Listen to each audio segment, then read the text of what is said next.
Hey, mon petit ça poulet, ça va quoi? Ben oui, bien. Tu connais la route? Je m'étais perdu, mais c'est bon, j'ai retrouvé un va petit peu le... Bon, on se voit pourquoi aujourd'hui? J'ai quelque chose à te montrer. Ça correspond avec qu'est-ce que tu portes aujourd'hui? Un petit peu, ouais. Ouais? Un petit On peu, en un parle petit dans peu. le canapé? On en parle, c'est parti, allez.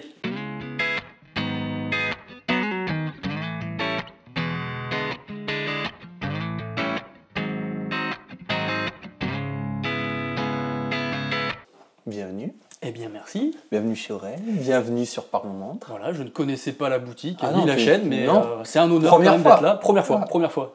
Ça rappelle des souvenirs? Un petit peu, ouais. On a débuté là il y a, On a débuté là il y a un mois. 2 ans. Ouais, c'était début 2022. Wow, ça il me semble. remonte. Ouais. Bon, la fameuse question, qu'est-ce que tu portes aujourd'hui?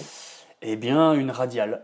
Une radiale. Voilà, Je nouvelle connais pas. marque bordelaise, Ok. Radial Atmos.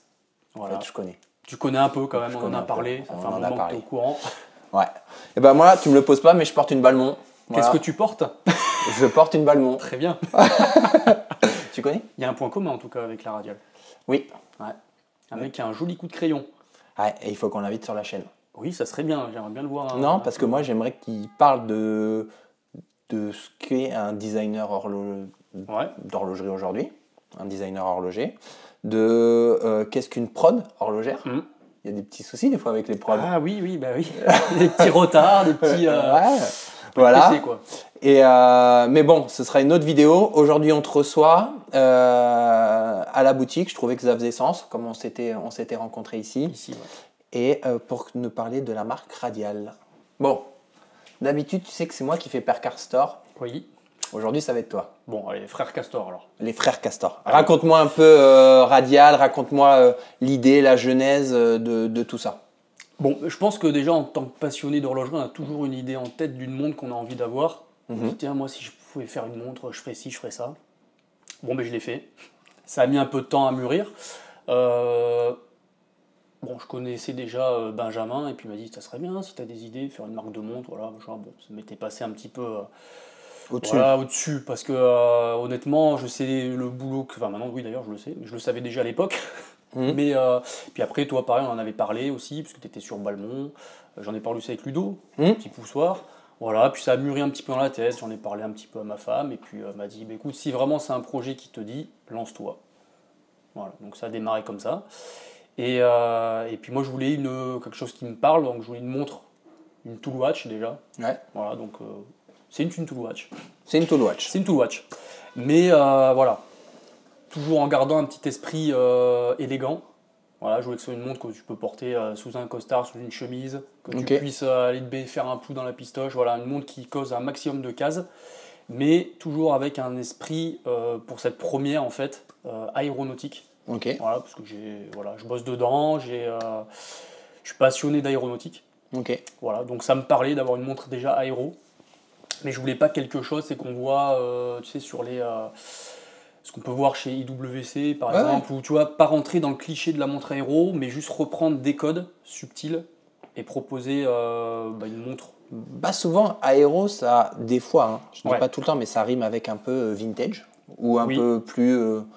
Là, c'est vrai qu'on a une montre moderne. Moderne, ouais, tout à fait. On n'a pas voulu tomber dans le cliché du vintage, Non. ou dans le délire du sport chic actuel. Tu as fait un C'est truc ça. moderne qui répond après à des codes esthétiques aéronautiques. C'est ça. En fait, ce que je voulais pas, c'était rentrer dans un cliché de montre justement vintage, parce que pourquoi je suis pas très montre vintage déjà. Ouais. J'en achète jamais.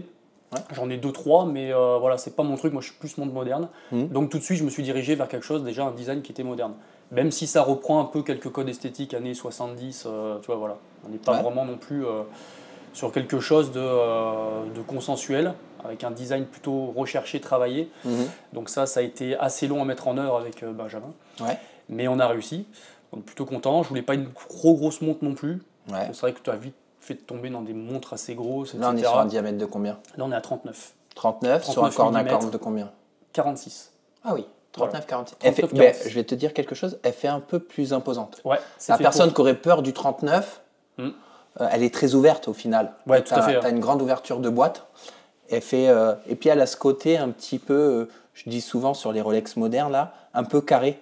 Un peu carré Oui, rond. c'est ça, Tu voilà, vois ce que ouais. je veux dire là sur ta géométrie de boîte, ça fait vraiment un H. C'est ça. Et il fait un peu plus massif que le 39 si quelqu'un aurait peur du 39. C'est un 39 qui est portable sur tous les poignets, quoi. Voilà, en fait, à partir Et en de plus, 15... il va pas te déranger. Non, quoi. il va pas te déranger, c'est ça. Ouais. En fait, le truc, c'était arriver à faire un design pour qu'on ait l'impression que ce soit un socle posé sur un support. C'est vrai, Voilà. je le vois maintenant. Voilà, comme si c'était un peu un instrument, mais sans rentrer dans le cliché un peu Bell et Ross, tu vois, les trucs vraiment très instruments, ça je voulais pas ça. Mais toujours avoir un peu cette philosophie, pas faire forcément avoir des codes, c'est comme les couronnes surdimensionnées, je voulais bien dimensionné, bien avec une bonne préhension, mais sans que ça ressort trop pour pas te blesser, entre guillemets. Et puis voilà, l'architecture elle a été pensée justement, alors ça démarre en fait par la lunette. D'accord. Parce que la lunette, c'est ce qui frappe le plus. J'allais t'en parler, moi, c'est ce que je vois en premier. En fait, bon, il n'y a pas eu, aucun poste a été négligé, on va dire, mais la lunette, ça a été vraiment la première chose. Je voulais une lunette assez originale et qui soit faite en 2 parties, mais avec une seule et même pièce. Alors, on ne peut pas faire n'importe quoi, donc je suis allé voir Brian, hein, l'horloger, justement, et puis il m'a conseillé, il m'a dit voilà ce qu'il faut faire, ce qu'il ne faut pas faire, etc. Et parce que moi, l'objectif, c'était faire une montre de pilote, mais qui soit quand même bien étanche. Ouais. Donc, elle est étanche 200 mètres. Oui. Voilà, donc comme ça c'est clair. Et tu as évité d'avoir des points d'entrée d'eau en ayant plusieurs parties sur ta lunette. Ouais, parce qu'en fait, le problème des lunettes, c'est que le design, on ne peut pas faire n'importe quoi si on veut garder une bonne étanchéité, parce que c'est un des points d'eau principaux, hein, la lunette. Point d'entrée, voilà, faut faire gaffe. Donc à ce niveau-là, on l'a bien travaillé. Elle est, on a envie de la tourner, même si elle tourne pas. Elle tourne pas, celle-là, ouais, c'est vrai, t'as l'impression. T'as envie d'utiliser tous ces petits crans là. Ouais. Non, franchement, c'est très joli. Et puis ça, pour le coup, c'est une signature de la montre. C'est peut-être quelque chose que tu garderas au fil des collections, je sais pas, mais en tout cas, c'est identitaire. En tout cas, c'est identitaire, ouais, c'est ça. Et en fait, le but, c'est arrivé. Moi, je voulais pas une montre qui soit trop grosse, mais je voulais quand même qu'il y ait l'esprit un peu pilote. Il faut une montre où tu perds un minimum de temps à regarder l'heure. En un coup d'œil, tu dois savoir quelle heure il est. Donc là, il y a tous les codes esthétiques dans le cadran que je t'expliquerai. Mais en tout cas, au niveau de l'ouverture de cadran, la lunette, elle a été faite justement pour avoir une espèce de petite ascension sur les côtés, pour que ce soit bien vertical. Normalement, en général, tu vois, ça revient vers l'intérieur un petit peu. Voilà, là, elle est très droite. Exactement, voilà. Et ça a permis une énorme ouverture de cadran sans forcément avoir une grosse montre au final. Autre chose, moi, qui m'a un peu frappé, tu vas me dire, l'épaisseur, on est sur combien? Là, on est sur 11,7. Elle fait beaucoup plus fine que ça. Je pensais que tu étais quasiment à 10, voire en dessous de 10. Ouais, et au poignet, tu vas voir, c'est flagrant. Il y a un posé, en fait, le bas, le fond de boîte va se poser dans le creux naturel du poignet. Et là, tu as l'impression que la montre, elle est ultra plate. Tu as mis quoi en mouvement? Le mouvement, c'est un calibre suisse Elita. Donc le SW200. Voilà. J'ai dit, Oris le fait, Zine le fait, ZRC le fait. Toi, tu n'es pas parti dans les japonais, rien. Toi, tu vas direct. Allez, mouvement suisse. Je vois que tu as un acier qui est déjà développé, alors que les maisons horlogères, elles mettent 1 ou 2 ans à développer un acier. Ouais. Toi, tu perds pas de temps. Non, j'ai pris mon temps, ça fait quand même 2 ans que je suis sur le truc. Oula, c'est beau. J'ai pris mon temps, mais je ne perds pas de temps. Ça, c'était sous conseil de Jérém qui m'avait dit prends ton temps pour la montre. Prends ton temps. Alors, c'est vrai qu'elle pose bien. Et il m'a dit mets pas un Miyota série 8, s'il te plaît.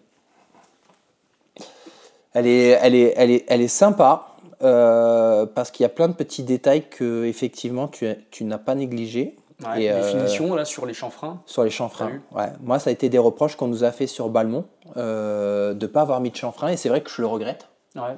Bon après c'est pas grand chose. Hein. On pourrait faire retraiter. Ouais, c'est ça. On pourrait faire retraiter tous les boîtiers. Mais le petit chanfrein, tout juste. Voilà, il est fin et il fait tout le tour. Il fait tout le tour. Voilà. Il est magnifique. C'est vrai qu'elle pose très bien. Voilà, mais n'importe quel poignet, ça peut être bon. Hein. On parle un peu de ce cadran. Allez. Sur le cadran, alors chiffre arabe, index appliqué. Donc on reste sur les schémas un petit peu standards des montres aviation. Ou alors les fields aussi, souvent on a ce genre de config. Donc on reste vraiment sur des chiffres qui ne soient pas trop gros non plus. Voilà, avec une belle graduation. La graduation, tu as vu, elle fait pas tout le pourtour du cadran, elle va vraiment pas à l'extrémité. Ouais.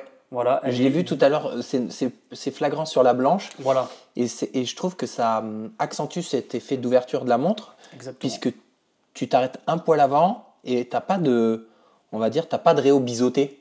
c'est directement droit, comme tu parlais de la lunette, on a ce côté très cylindrique en fait. Exactement, ouais. Et ça va permettre justement cette ouverture de cadran et cette facilité de lecture que tu as sans avoir forcément besoin en fait, de mettre vraiment la montre en face de toi, en fait juste un petit inclinaison et tu as accès à toutes les informations de la montre. Ouais, et tout ce qui n'est pas nécessaire, sans être méchant ou quoi que ce soit, mais le nom de la marque, le nom du modèle, tout ça, tu l'as mis au centre dans une pastille un petit peu plus basse. Exactement, ouais. Et cette pastille, alors on ne le voit pas à l'œil nu, on a l'impression que c'est comme si j'avais fait un sillon. Ouais. En fait non, c'est une chute de cadran.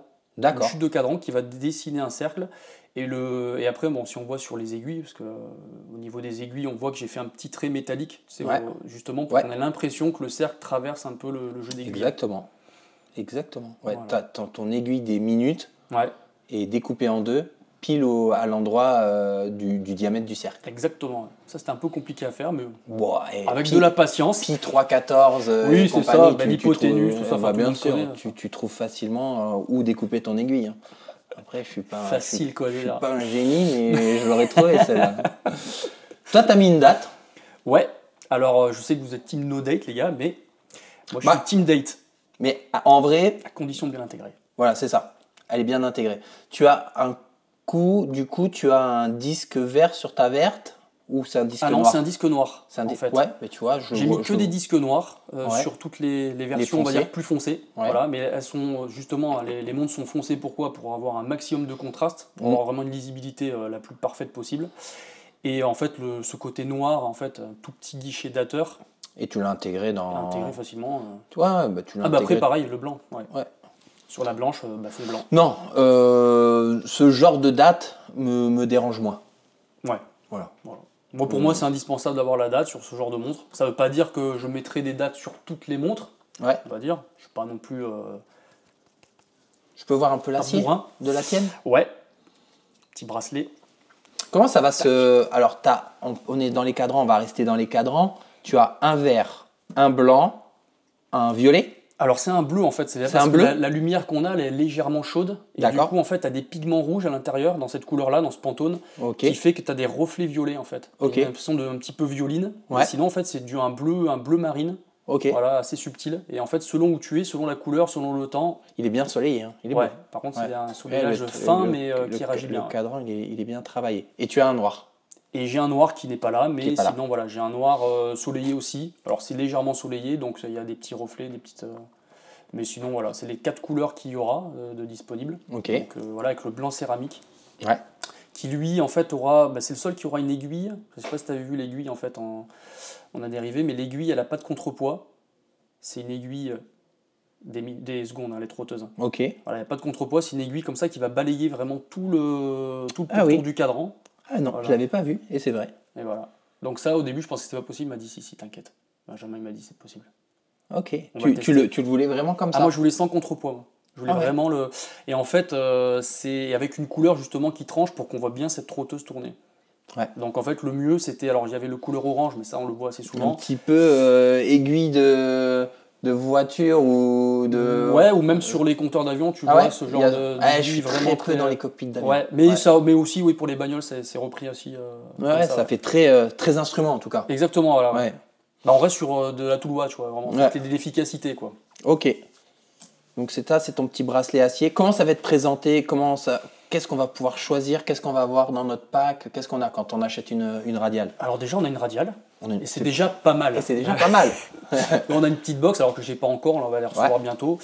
Et à l'intérieur, donc il y aura une carte de garantie, en fait, d'authenticité, parce que chaque montre, on peut voir donc justement derrière, elle sera numérotée. À son numéro unique. À son numéro unique, il y a un numéro de référence modèle et un numéro de série unique. Ouais. Mais pour le lancement Kickstarter, on aura la possibilité, en fait, les 100 premières seront numérotées. Ok. Voilà. Mais il y aura quand même aussi ce numéro de série unique. Et les autres, de toute façon, quoi qu'il en soit, elles seront toutes numérotées. Elles ont tout un numéro, en fait. Et c'est un pack? Tu as un acier, un bracelet, tu as l'acier, tu achètes tout séparément? Alors après, on peut choisir, mais en tout cas, les 100 premiers, ils auront automatiquement l'acier offert. Ok. Voilà. Et il y a un prix beaucoup moins... Bah, on va en parler. Du coup, ton lancement, c'est quoi? C'est Kickstarter? Kickstarter. Ouais. Donc voilà, en ce moment, là, depuis 2 jours, il est depuis déjà 2 jours, lancé. C'est parti à fond. À fond les ballons. Donc là, on est à. Donc là, enfin, le prix public en fait, de cette montre-là, c'est 895 €. Ouais. Parce que c'est Lita, c'est pas, c'est pas donné. Bah, ça va. En vrai, je connaissais pas ton prix. C'est vrai que c'est une dimension qu'on n'avait jamais abordée tous les deux. Je pensais que tu allais être 1000 €. Ouais, bah en fait, au départ, on est parti sur 1000 €. J'ai voulu descendre en dessous de la barre psychologique des 1000 €, m'en éloigner. On est un petit peu en dessous de 900. Ouais. 895 €. Donc ça, c'est avec le bracelet. On peut descendre à 795 € avec le rubber ou le cuir. Ok. Et ensuite, pendant Kickstarter, elles seront toutes à 599 €. Ouh. Voilà. Donc là, c'est belle. Violent. Ouais. Très agressif. Ouais. Donc là, faut en profiter là.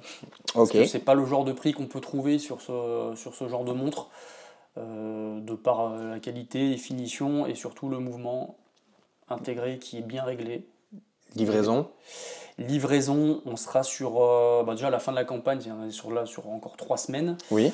Et ensuite, ça part en production et on a été établi à peu près à avril 2025. Livraison pour tout le monde. Ouais, j'adore avril, moi.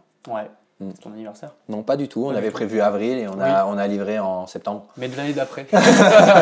Voilà, on va dire avril. Avril. Et après... Dans l'idéal, c'est avril. Ouais.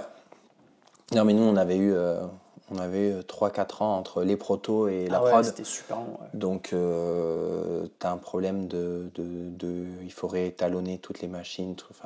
C'est long, c'est super long. Non, mais toi, tu es dans le bon schéma, on va dire. Tu as tes protos et tu lances derrière. Et ça devrait. C'est ça, normalement, ça devrait couler de source. Ça devrait couler. Voilà. C'est bien préparé en amont, quoi. Ouais. Petit mot de la fin. Acheter une radiale. Acheter une radiale, ok. Et moi, il y a une même question que je ne t'ai pas posée.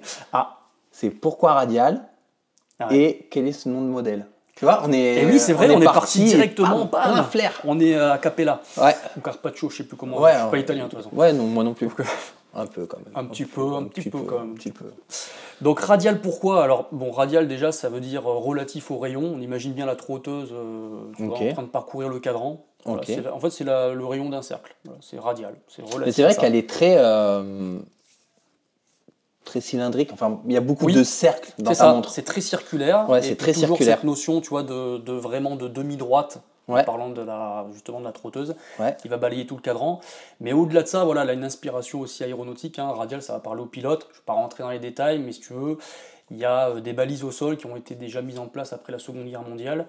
Et cette balise va émettre en fait à 360 degrés. Donc chaque degré s'appellera un radial. Et en fait, c'est cette demi-droite comme ça que tu vas pouvoir tracer sur une carte et toi te repérer. Je connaissais, mais j'avais peur que ce soit un peu trop technique. Voilà, c'est pour ça. J'essaie d'un peu de. C'est un peu l'ancêtre du GPS qu'on utilise encore aujourd'hui. Bien sûr. C'est hyper fiable et robuste. Je l'ai sur mon vélo. Comme la montre. Et en fait, tu l'as sur ton vélo. Et le nom de modèle? Et modèle Atmos. Ouais. Donc, comme atmosphère. Ouais. Voilà, tout simplement. Avec une écriture un peu particulière. J'ai pas voulu écrire ça ATMOS. Ouais, ça fait un peu. Un petit peu grec même. Un petit peu grec, ben voilà. Ouais, c'est un peu grec. Ouais. Mais t'es un peu grec? Ben, un petit peu, oui. Ouais. J'ai italiano-gréco-suédois. Suédois. Ouais, je comprends. Les mêmes origines. C'est même famille. Pareil. Non, mais top. Voilà. Top. En tout cas, chapeau. Attends, j'ai pas fini. Parce qu'en dessous, t'as pas regardé ce qu'il y avait écrit? Non. Juste en dessous de Atmos. Un truc particulier. Ah, mais si, c'est une pression atmosphérique. Ouais, c'est une unité de pression atmosphérique. Ouais. Et toi, tu as mis un chiffre qui correspond à la pression atmosphérique de chez toi, de Bordeaux Alors non, pas du tout. Ça, c'est en fait, il y a écrit 20 265 hectopascals. Ouais. Ça équivaut à 20 bars de pression, c'est l'étanchéité de la montre en fait. Mais au lieu d'utiliser les bars, utiliser les hectopascals. Malin comme un singe. Attends, c'est une montre aéro, tu mets... voilà. C'est bien, c'est bien. Voilà. C'est bien. Petit clin d'œil. Non, en fait, t'as bossé. Ah oui. En fait, tu fais pas que danser dans tes vidéos. Non, c'est ça. Tu bosses. Je bosse un peu aussi. Bon. Non, c'est bien. Mais moi, je te tire mon chapeau parce que je sais tout le mal que c'est. Ouais. Bravo de te lancer dans cette belle aventure. De toute manière, si on n'essaye pas, on peut pas y arriver. On peut pas savoir en plus. Ouais. Voilà. Et puis, dans tous les cas, tu te seras fait bien plaisir. Il y aura longue vie à la marque Radial. Bien sûr. Après, comment ça va se passer? Tu vois, moi, je me mets déjà avec la casquette PAM, j'ai remis la casquette Aurel. Tu as prévu des revendeurs, tu veux être un pure player, tu veux que tes montres soient dans des boutiques, tu veux te garder un peu ton petit joujou sur ton site. Dans l'idéal, oui, c'est se développer au fur et à mesure. Après, ouais, pourquoi pas être dans des boutiques. Tu as prévu... Il y a des marques, tu sais, qui se lancent, mais elles n'ont pas la marge pour avoir des revendeurs parce qu'elles ne pensent pas en amont à leur coût de production et à leur prix final. Et puis, elles n'ont pas cette volonté. Toi, tu as un peu réfléchi à tout ça, à ton circuit de distribution? Ouais, je pense que j'aurai déjà un point de vente sur Paris, peut-être un point de vente sur Bordeaux, c'est à voir avec la personne. Il est un peu con, le gars. Je sais, je le connais, donc voilà, on verra. Mais voilà, j'ai déjà ces deux idées-là, un point de vente à Paris, un point de vente sur Bordeaux, ça serait dommage en tant que Bordelais que ces montres ne soient pas... Exactement, parce que là, c'est du made in Bordeaux. Elles sont toutes assemblées par Brian à Mérignac. Donc, donc toi, tu as fait le choix. D'ailleurs, je n'ai pas regardé. Qu'est-ce que tu as mis dans ton cadran? Radial France. Radial France, voilà. Ouais. Pas Swiss made. Ça pas Swiss made. Non, voilà. Un mouvement suisse. Exactement. Tu prends un peu le meilleur des deux mondes. J'ai pris le meilleur des deux mondes, voilà. Ouais. Après, c'est vrai que des fois, on se dit, peut-être Swiss made, peut-être ça aurait été plus facile à gérer, mais bon. Au moins, j'ai tout et toute la prod à côté, c'est génial. Nous, on a fait Swiss made. Ouais. Je pense que c'est un peu de la paluche pour rien. Ouais. Je pense qu'aujourd'hui, les consommateurs, ils sont éduqués. Et si tu dis, j'ai pris mon mouvement suisse parce qu'il est éprouvé, mais j'ai un super horloger à Bordeaux qui va me les assembler et je vais avoir de la réactivité dans ma chaîne de production, d'assemblage de SAV. C'est pour ça que j'ai fait ce choix d'être à Bordeaux. Bravo. C'est exactement ça. Beau mot de la fin, non? Dire magnifique. On peut pas faire mieux. Bah non. Bon, à une prochaine. Ouais, merci. À plus tard.